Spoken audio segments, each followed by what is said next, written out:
Lupa da Alma, tema desta série do Café Filosófico. A pandemia tornou crises mais agudas e emoções por um fio.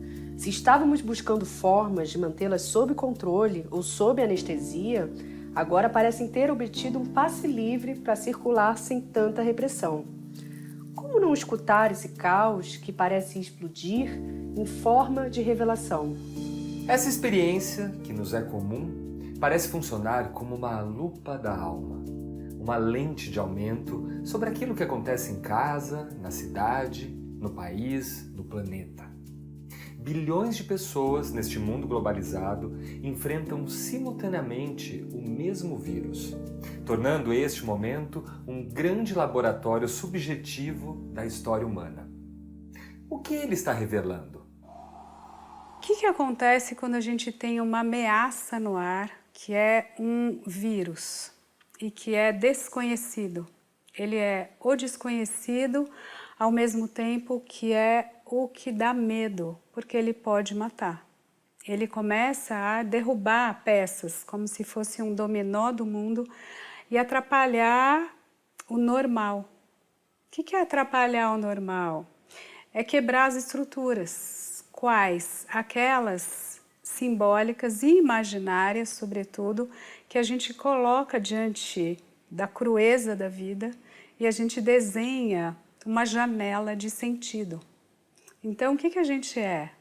O vírus revela, de uma maneira talvez mais pregnante que qualquer outra coisa, a ideia de que a gente é um corpo, é um organismo, é uma vida, é bios, que se adapta ao ambiente e aos outros que fazem parte desse ambiente, e a gente nasce, cresce, se desenvolve e morre.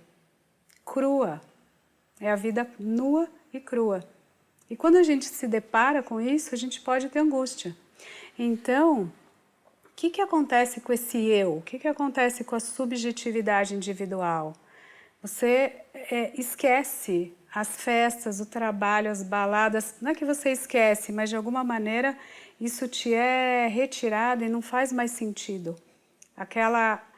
Como se fosse aquela camada de proteção da troca social e simbólica que a gente tem para criar um sentido para esse corpo, a gente perde isso. De alguma maneira, a gente vai sendo levado a um corpo que está sob risco, que está vivo agora, pode não estar vivo amanhã, pode adoecer, pode sufocar, pode eventualmente desaparecer.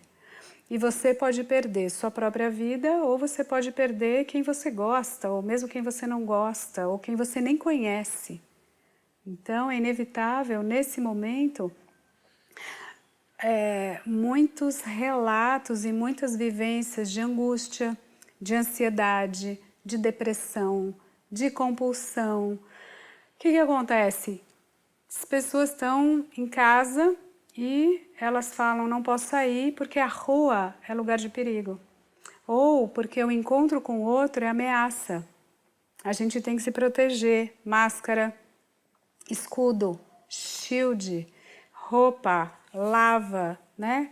Todas as metáforas e as práticas de higienização, de cuidado, de saúde que despertam talvez os nossos fantasmas mais paranoides. Fica aquela ideia persecutória, vai chegar, vai me invadir, ou quer me destruir, ou isso dá risco, né? Aliás, parênteses, isso veio da China, isso veio do inimigo, isso ou não veio, ou nem veio, isso nem existe, ou isso é uma ficção, isso é uma trama para que eu, então, de alguma maneira, ou seja, a gente vai entrar em contato com os nossos núcleos mais primitivos, mais arcaicos. O que é essa pandemia, essa vivência tão curiosa em termos humanos revela para a gente, né? E esse é o subtítulo do Lupa da Alma, Quarentena Revelação.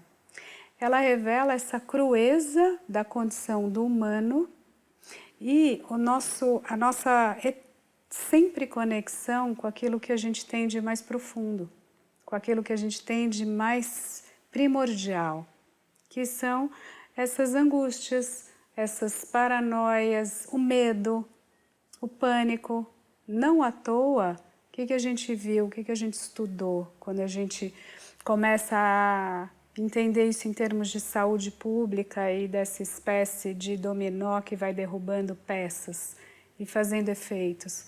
A gente vê que aumenta, né, um aumento generalizado de taxas de ansiedade, de uso de ansiolítico, de uso de álcool, de drogas, de consumo. Olha que interessante. E de suicídio, inclusive de violência doméstica, de gênero, feminicídio. O que a gente está falando? A gente está falando que a gente tem medo e que no medo às vezes a gente tem raiva, tem ódio, tem destruição e também a gente tem recusas e fantasias, mecanismos de defesa e de negação ou de denegação. Mas também, esse é o outro lado da moeda, qualquer movimento de revelação, de ápice de crise, também pode desvelar. Então, é insight, é criação, é possibilidade de você observar alguma coisa de você mesmo que você não sabia. É uma oportunidade de você dizer, que vida é essa que eu estou levando? Eu quero isso? Faz sentido para mim esse trabalho, esse casamento, essa rotina, esse corpo? Peraí, estou muito angustiada, deixa eu comer mais e mais e mais e mais. Nossa. Ou deixa eu parar de comer. Eu estou perdendo peso e encontrando os meus sintomas lá atrás. Volta para a adolescência, volta para a infância, volta para aqueles núcleos, vamos dizer, de dor, de estruturas de sintoma que estavam lá, estão lá, não plenamente elaborados, se é que plenamente a gente chega, né? Mas minimamente atravessados. Então, o que a gente tem? A gente tem formas de dizer, é uma oportunidade de eu buscar uma análise. Então, o que a gente viu também? Nunca a gente teve tanta procura para os consultórios, espaços, enfim, qualquer tipo de trabalho que eu vou chamar aqui de subjetivação. Roda de conversa, possibilidade de todo mundo poder trocar, poder estar com uma interlocução, né? Interlocos. Eu preciso de alguém para falar sobre tudo isso. Várias magnitudes a gente teve que se repensar. Em última instância, quem sou eu? Que é esse o título que a gente está dando, né, para o nosso módulo também. Quem somos nós? Como vivemos? E o que a gente pode fazer a partir disso? Fazer a partir desse ano que eu diria que foi e será um marco histórico muito importante. No próximo bloco... Quem é você nesse tabuleiro de xadrez da sua casa? Da relação com amor ou com ódio?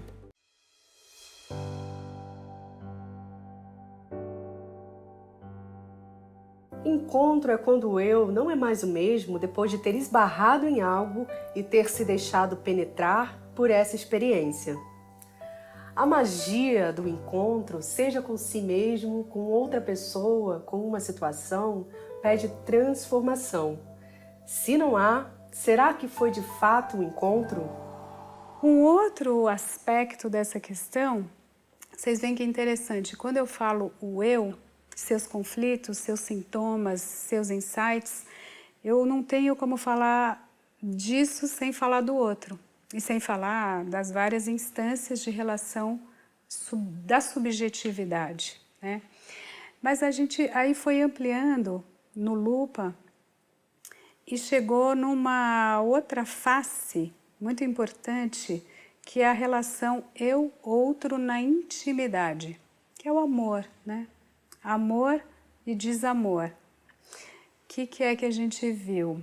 Eu vou começar aqui nessa parte falando de algo muito interessante, que o vírus, ele fez uma precipitação. Sabe quando a gente fica ali namorando 10 anos e fica na dúvida caso compra uma bicicleta, né? Como diria Lacan, né? É uma frase do Freud, a procrastinação do neurótico, a velha dúvida sobre o seu desejo, onde você vai se comprometer. Todo o trabalho analítico para chegar a desenhar um desejo construído, né? Isso é fruto de uma análise. Isso é trabalho psíquico, né? Então você ficou ali anos e aí, né, essa imagem do Lacan, você vai fazer uma precipitação para um ato. Nesse momento você resolve casar. Ou você conheceu alguém faz um mês. Você está saindo com alguém, você conheceu no Carnaval, no Réveillon, é março de 2020 e você fala, bom, então as portas estão se fechando, né? Agora o portal está me obrigando a tomar uma posição, sim ou não, vou. Ou não vou, ou não vou. Então, muito interessante essa observação de que quando tem uma ameaça, isso implica um ato subjetivo. Isso implica você ter a coragem de bancar uma posição. Quer seja para o sim, quer seja no não, quer seja na fuga, em falar, bom, então tá, então você fica aí, eu fico aqui. Esse é o primeiro ponto que a gente observou então, o quê nessa pandemia? Casamentos. Casamentos no sentido literal da palavra, casa. A gente fica na casa com o outro. Separações. Conflitos tais que a gente olha para o outro e fala, nossa, quem é você? Quem é você? Não estou te reconhecendo, não te conheço mais. Você mudou. Ou eu nunca te conheci. Ou assim, você é isso? Você é essa pessoa que lida com o vírus assim, com a ameaça assim, comigo assim? Não estou mais interessado nisso, não quero esse elo, não quero esse pacto, não faz sentido para mim isso. Então, olha só, essa situação ela vai colocar a gente num lugar de maior consciência sobre o eu, sobre mim, sobre você, sobre o outro e sobre o laço social basal. E aí a gente vai realmente desvelar a nossa relação e saber se a gente continua, se a gente rompe ou se a gente finge que não entendeu. Se continua colocando para debaixo do tapete o que a gente vem colocando há anos. De qualquer maneira, você sabe mais sobre a sua parceria do que você sabia antes dessa quarentena. O que cada um toma para si ou expulsa de si tem muita conexão com todas as montagens inconscientes que por anos foram se aparafusando em nossa psique. E que neste congelamento das cenas e das situações de 2020 e agora de 2021 são reveladas no instantâneo fotográfico das posições que cada boneco tende a ocupar no tabuleiro familiar. Quem é você na cartografia do lar? Quem é você na cartografia do lar? É uma pergunta que vale para vários mapas. Quem é você nesse tabuleiro de xadrez da sua casa? Da relação com amor ou com ódio? No trabalho, né? No cosmos? No universo? Quem é você nessa cartografia? Enfim, uma pequena poeirinha cósmica, um ser enviado. Enfim, agora a gente vai desenhar esse lar, né, essa cartografia num mapa muito específico que é o lugar nas redes e nos fios da filiação. Então, para além da relação com o eu e com o outro próximo, a gente também se viu chamado nessa quarentena a fazer uma relação com os filhos, com os pais dos pais, e a gente foi confrontado com o nosso lugar nesse eixo. Se você tem filhos, se você não tem filhos, se você tem os pais vivos, se você não tem os pais vivos, tem os avós, tem os tios, tem os familiares, as redes de parentesco ficaram muito presentes, vendo ou não as pessoas, se encontrando com as pessoas ou não. Por quê? Porque você tem que decidir. Você tem que decidir se você vai ver mais ou menos. Qual é o risco que você vai correr para preservar o outro? Você vai encontrar seus pais que são idosos? Você vai deixar ou levar os seus filhos na escola? Você vai brincar no parquinho com eles? Você vai fazer os encontros com os primos, com os amigos, com os vizinhos, os casais de amigos? Quais são os limites que você vai impor e quais os fios da filiação que você vai escolher para fazer a trama que vai te ajudar a atravessar a quarentena? Você teve que decidir isso, consciente ou inconscientemente.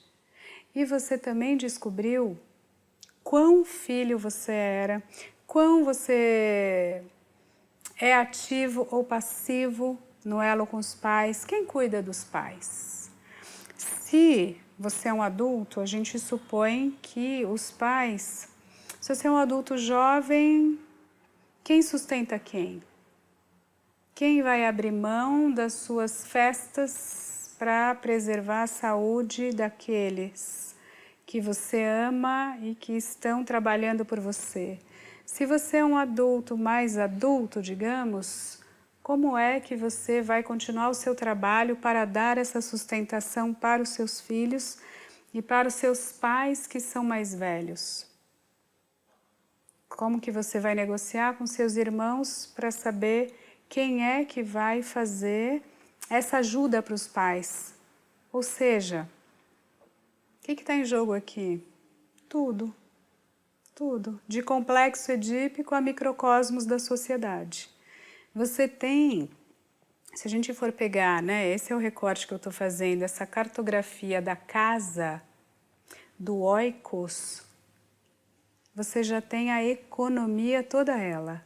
Porque, né, a economia tem a ver com esse eco, com a casa, com as terras, as regras, o nomos, as regras que vão fazer a circulação dentro da casa. Quais são as economias de dinheiro, de cuidado, de sustentação, de alegria, de responsabilização, de egoísmo, vamos usar uma palavra que está circulando aí, de egocentrismo? Agora é um salve-se quem puder. Aí você vai aplicar essa ideia na maneira com que você e a sua família e o seu núcleo familiar mais estendido está lidando com essa ameaça. Você descobriu o quê, por exemplo, e o que começa a vir à tona? Você descobriu que você é muito cuidadoso e o irmão, que para você era o ideal, que era o irmão, enfim, mais velho, primogênito, que estava no arquétipo até então de uma extrema responsabilidade, é aquele que caiu desse lugar, caiu de um suposto pedestal imaginário de ser aquele que dá conta, porque ele perdeu o trabalho, porque ele surtou, porque ele não era nada disso, porque... Não importa, importa que agora você falou, nossa, somos todos adultos. Alguma coisa da maneira com que você representava toda a sua família, ela deixou de existir. Ela é significada de outra maneira. É como se a gente entendesse que a gente não precisa viver num xadrez. Não é só, a minha posição, eu sou um bispo, então eu vou na diagonal. Meu jeito de viver a vida é sempre assim, ó, dando escape, diagonalizando. Meu jeito é rainha. Meu jeito é matrona. Eu sou a matriarca, eu tenho a potência, eu ando em todas as direções, eu faço tudo, eu contenho tudo. Meu jeito é rei. Ando pouco, mas é fatal. Eu sou peão, vamos ali, devagar e sempre. Não. A pandemia diz que você é um sujeito. Você é um sujeito e você é aquele que então vai escolher o seu destino. Você vai desenhar o seu lugar no mundo. Você vai bagunçar as estruturas de geração, de gênero, de posição e de responsabilização. No próximo bloco... O que é o aqui e agora?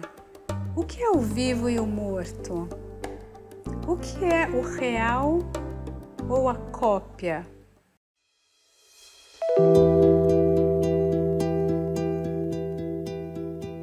Quando eu era mais jovem, na verdade, até recentemente, como romancista eu aspirava à grandeza, a elevar-me como uma águia e escrever o grande livro da condição humana. Agora, no entanto, aspiro com simplicidade e modéstia à liberdade. Se pudesse ser verdadeiramente livre escrevendo, livre do eu consciente, dos deveres herdados, da submissão ao olhar dos outros, da própria ambição, do desejo de me elevar como uma águia, dos meus medos, dúvidas, dívidas e mesquinharias, então eu conseguiria descer até o fundo do meu inconsciente e talvez pudesse ouvir por um instante a canção coletiva, porque lá dentro de mim estamos todos nós. Só sendo absolutamente livre é possível dançar bem, fazer amor bem, escrever bem.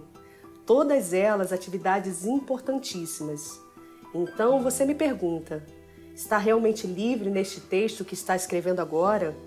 E eu lhe respondo, não horas, nem mesmo aqui, mas eu me esforço. Rosa Monteiro, ela faz, vocês ouviram, né? Um tipo de prosa, é um romance. Tem um título lindo, chama A Ridícula Ideia de Nunca Mais Te Ver. E ela estava tentando elaborar um luto, a perda do marido. E ela vai mergulhar em inúmeras biografias da Marie Curie.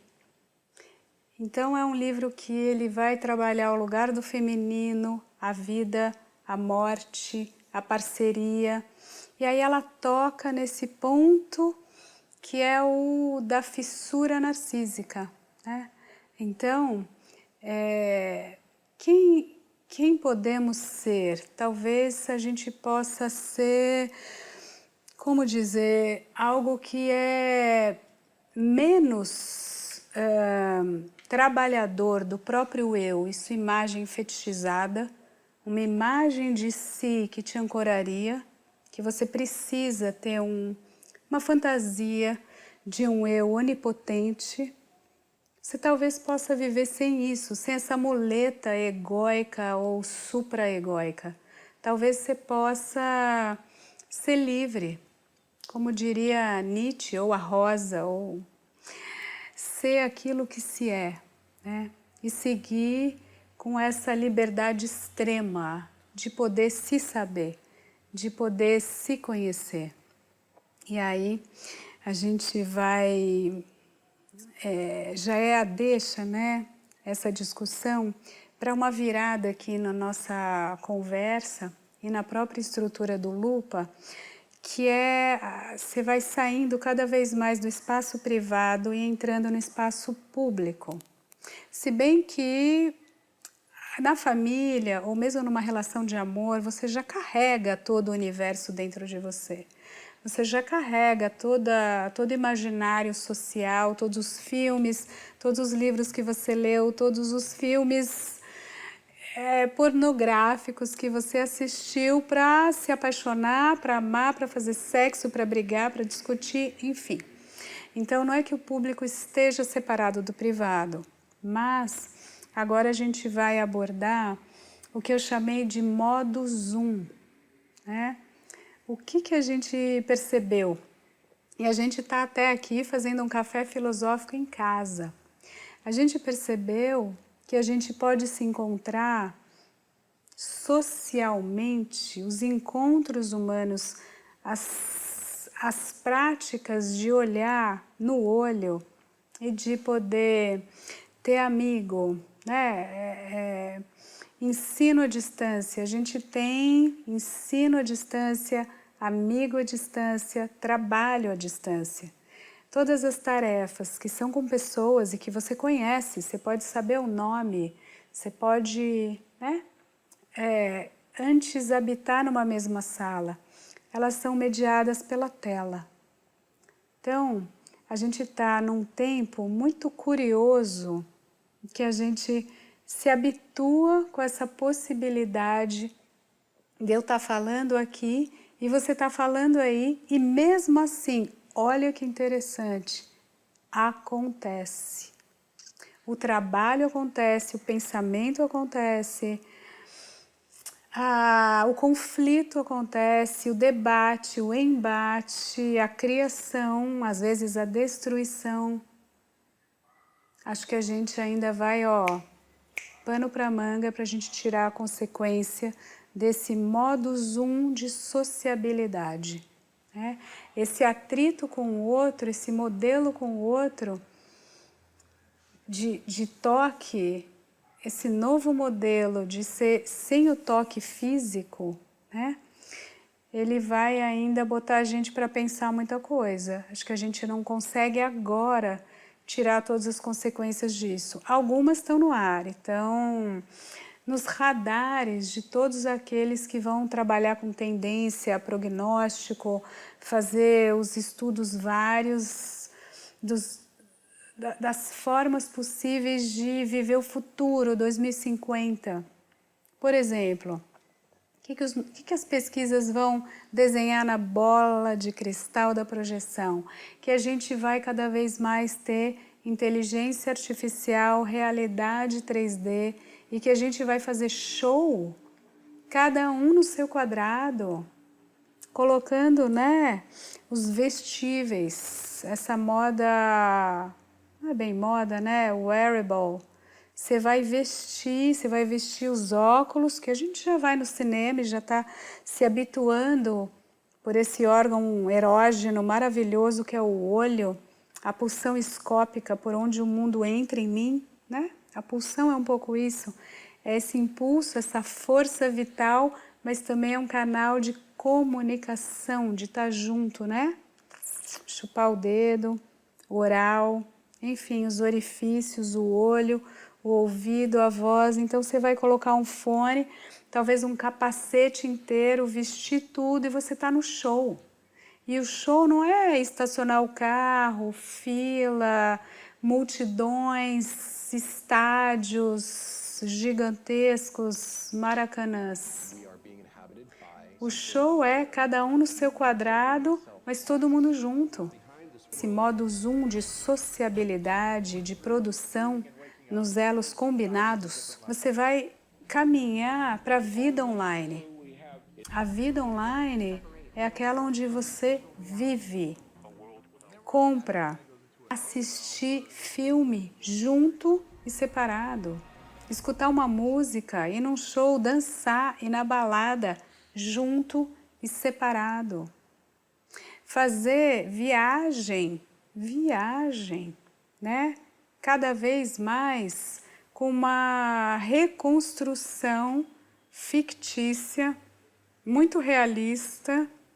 Então, a gente já vai formando uma mudança mental profunda. Isso é uma virada cognitiva radical. A gente vai se habituar com a ideia de que o autêntico não é mais necessário. Ou seja, por que eu preciso pegar na pedra, no diamante específico, no ouro específico? Me basta um filtro, basta uma cor. Não é isso que a gente faz com a gente mesmo? Não é isso que a gente desenha no eu narcísico das redes e posta? A gente não está construindo filtros o tempo inteiro? Então, por que eu preciso daquele objeto? Por que eu preciso ir naquele show? Beatles? Quem diz que acabou? Beatles não morreu, porque na vida online você vai reinstaurar um show dos Beatles e vai vender para 2 bilhões de pessoas que podem estar no mesmo lugar, no mesmo momento, fazendo a fruição daquilo. Então, o que é o aqui e agora? O que é o vivo e o morto? O que é o real ou a cópia? O virtual, o real e o irreal. No próximo bloco, Dá para fazer ainda a ideia de nação? A ideia de soberania nacional?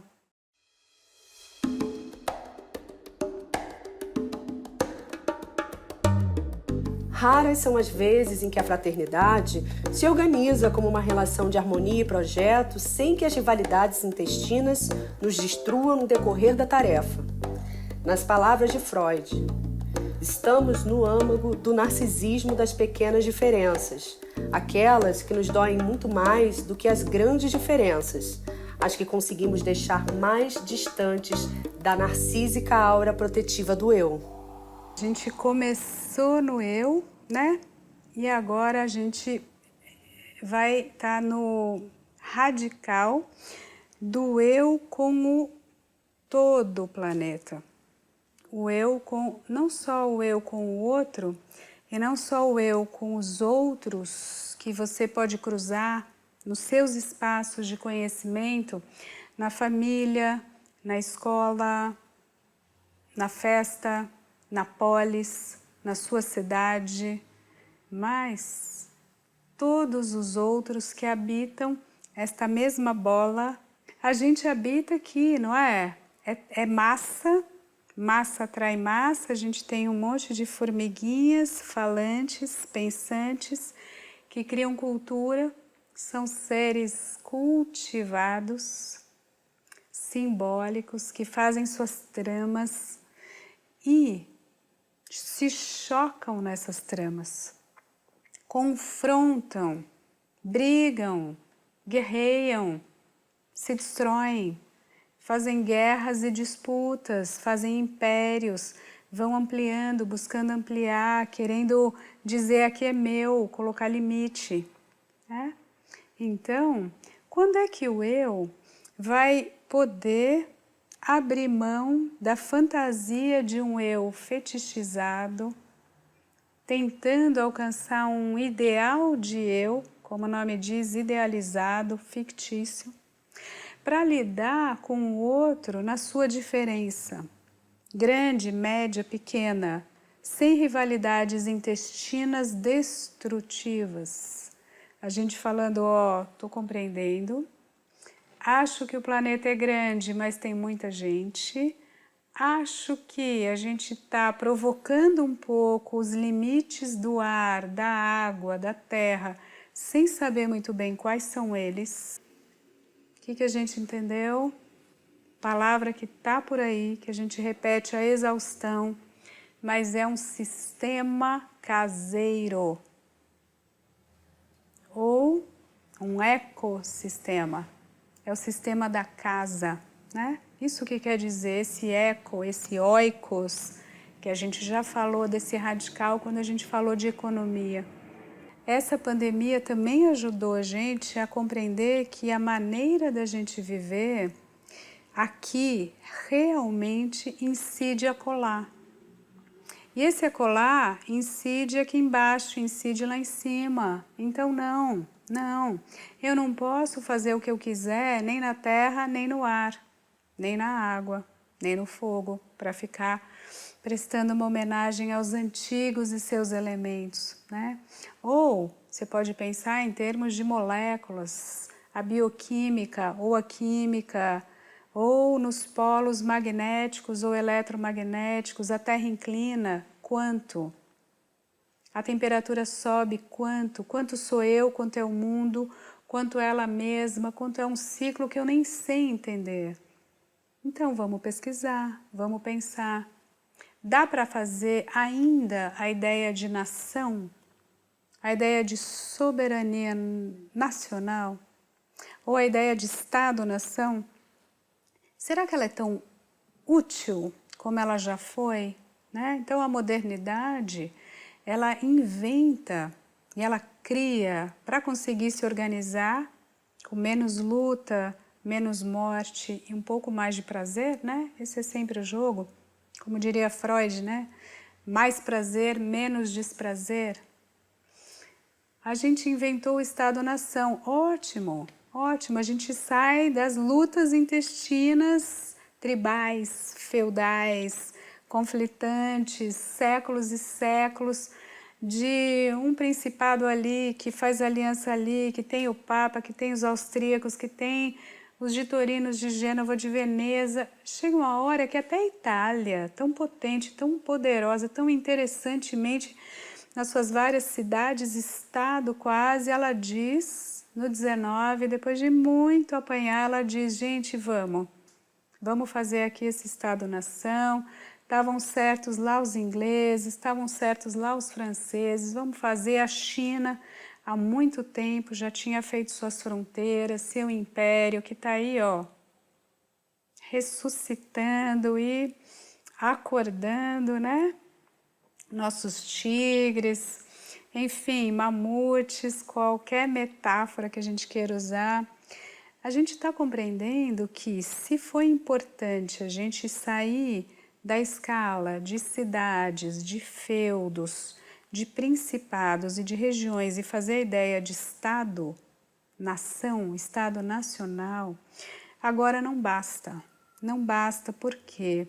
Porque a maneira com que a China lida com a sua comida afeta a maneira com que na Itália você tenha ou não um vírus, que por sua vez afeta, como em Nova York, você tem ou não uma transmissão gigantesca, que chega no Brasil. Então a maneira de você morar em Manaus também afeta mais ou menos dinheiro, mais ou menos comunidade, mais ou menos favelização, mais ou menos palafita.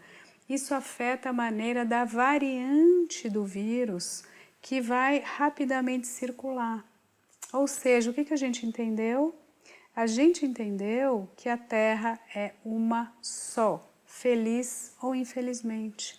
Que a gente vai ter que pensar com uma maneira bem cuidadosa a ideia de globo e de globalização, sem tantas paixões, fazendo crítica a um estilo, enfim, ultracapitalista ou neoliberal, ou como você queira chamar, para fazer, né, repensar os fluxos de mão de obra, de dinheiro, de trabalho, de mercadoria e também de vírus, de vidas, de doenças, porque a sanitarização, a saúde pública é do planeta.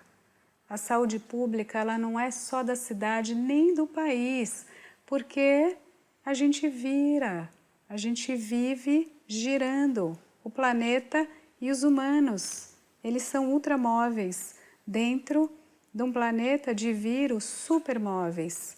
A gente tinha outra forma de mobilidade, agora a gente anda de avião. A gente precisou de poucas semanas para espraiar o vírus no planeta inteiro. O que isso revela? Isso revela que sim, estamos hiperconectados. Porque a gente está no mesmo mar, na verdade, cada um no seu barquinho. A gente tem gente que vai de jangada, tem gente que vai de braçada e morre na praia, literalmente. Tem gente que vai num iate, tem gente que vai, enfim, numa coisa ali mediana. Ou seja, o que a gente está falando? Que com nossas diferenças mais ou menos legítimas, mais ou menos ligadas a desigualdades, dominações, opressões, capacidades, pontos de partida, de qualquer maneira, estamos juntos. E o que eu faço tem a ver com o que você faz. Isso nos faz humanos, demasiado humanos. Precisei de minha semana cética para entender profundamente o que dizia o maior pirrônico da Idade Moderna, Monsieur de Montaigne. Cada homem carrega consigo todas as marcas da condição humana. Ok, mas para saber disso é preciso aprender a se olhar um pouco atravessado. Tomar certa distância de si mesmo o suficiente para entender que você não é tão único como pensava que fosse. Tanto a Rosa quanto a Hilária, elas estavam vivendo processos de luto. E cada uma, à sua maneira, fez uma pesquisa, um trabalho que ele vai entre o conceitual e o pessoal, digamos assim. Elas narram experiências subjetivas na tentativa de elaborar um luto. Numa medida, elas têm essa semelhança de terem perdido uma relação de amor. A Rosa, porque perdeu o marido, e a Hilária, porque levou um fora. Depois de 10 anos de relação, foi abandonada. E aí ela teve que mudar de casa. Eu vou contar, isso não é spoiler, é o início do texto, que é muito original. Ela vai ter que mudar de casa porque ficou grande, ficou caro, ela não dá conta do aluguel. Então ela ficou sobrando com aquela casa, tinha dias para entregar o apartamento e tinha que encaixotar as coisas para fazer a mudança.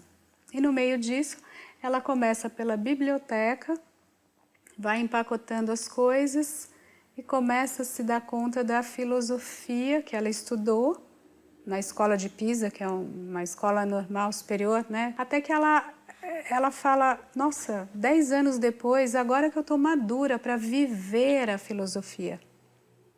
E aí ela faz um experimento que é 6 semanas, cada semana ela vai viver de acordo com uma escola antiga, né? A escola de filosofia eleática, pirrônica, a dúvida, o ceticismo, enfim. Não vou detalhar muito porque a gente não precisa desses termos mais técnicos, mas é muito importante.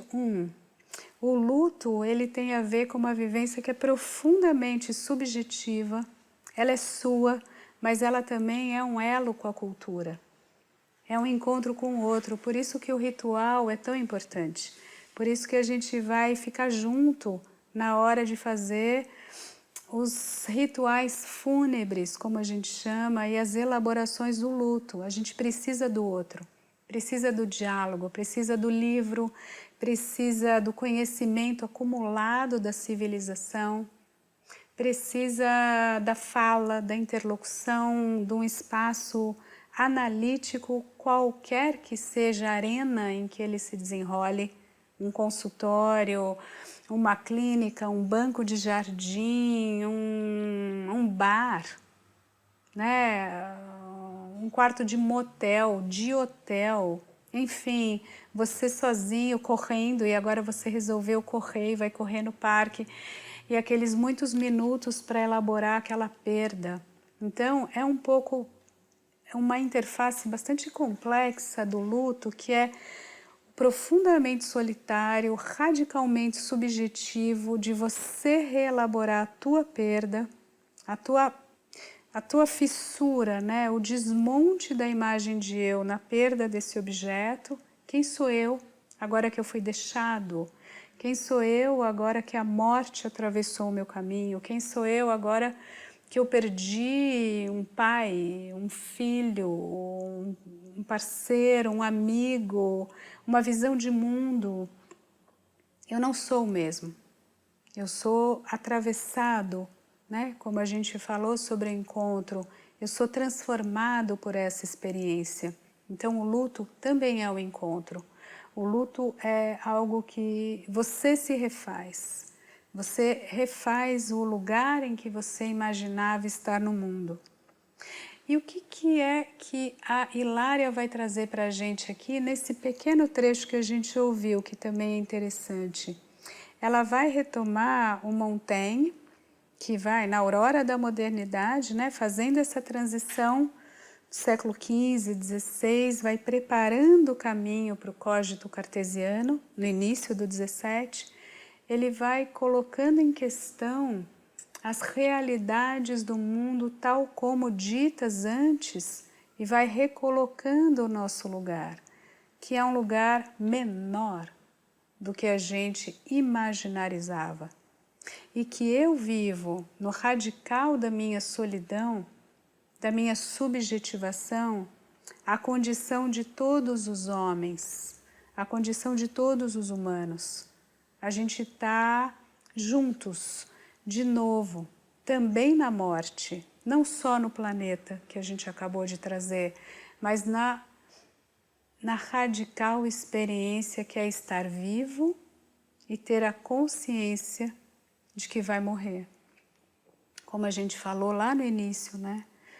Essa pandemia e esse vírus, eles trazem para a gente também essa ideia do cru, da crueza dessa condição que é a condição de ser um humano sapiens, que sabe, que tem o saber, por mais que se defenda dele, por mais que tenha que se afastar dessa consciência, porque isso te gera angústia.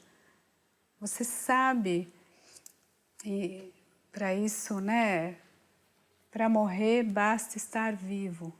A gente sabe isso, embora a gente faça força para esquecer disso todos os dias, com muitas tarefas, com muitas atividades, com muitas dúvidas, com muito desejo de dinheiros, de objetos, de gozos, de satisfações. No fundo, a gente sabe que talvez isso sirva para muito menos do que a gente imaginava. Então, nesse momento, você está fazendo um duplo luto, talvez um triplo luto. Ele é um duplo luto no sentido de, como qualquer luto, você perde o eu e o que você imaginava de si mesmo. Você perde o objeto, você perde o outro, você perde algo que é relevante para você e você fica colocado mais próximo de um lugar daquele não amparo estrutural, que é o lugar radical do humano. E agora, na condição de pandemia, a gente ainda vive um terceiro tipo de especificidade desse luto, porque ele é mais solitário, porque não pode encontrar. A gente faz rituais fúnebres com 10 pessoas. E a gente não pode abraçar e fazer choros e velas e as carpideiras. Você não pode fazer a cidade sofrer com você. Você não pode fazer horas, né, e deixar um velório de 3 dias e fazer uma ritualização onde o amparo do outro, a própria existência do outro, te ajude a suportar esse universal da condição humana. Por que a gente consegue ter a força e a coragem para seguir? Porque de alguma maneira estamos juntos também nessa condição, também nesse barco da vida que vai tombar. A gente não morre todo mundo junto ao mesmo tempo. Por hora não, né? Não sei, o meteoro, a hecatombe, aí as nossas fantasias apocalípticas são também interessantes. Mas a gente vai morrendo de um a um, cada um no seu momento. Em alguns momentos dramáticos é mais condensado, né? A doença, a guerra, a catástrofe natural. A gente consegue suportar isso porque a gente está junto, porque a gente troca, porque, enfim, a gente senta e a gente diz, não há nada a fazer, mas tem remédio, tem cura, tem esperança, não sei se tem, não sei se é legítimo a espera da esperança, mas a vida é isso, vamos seguir. Mais reflexões no site e Facebook do Instituto CPFL e no canal do Café Filosófico no YouTube.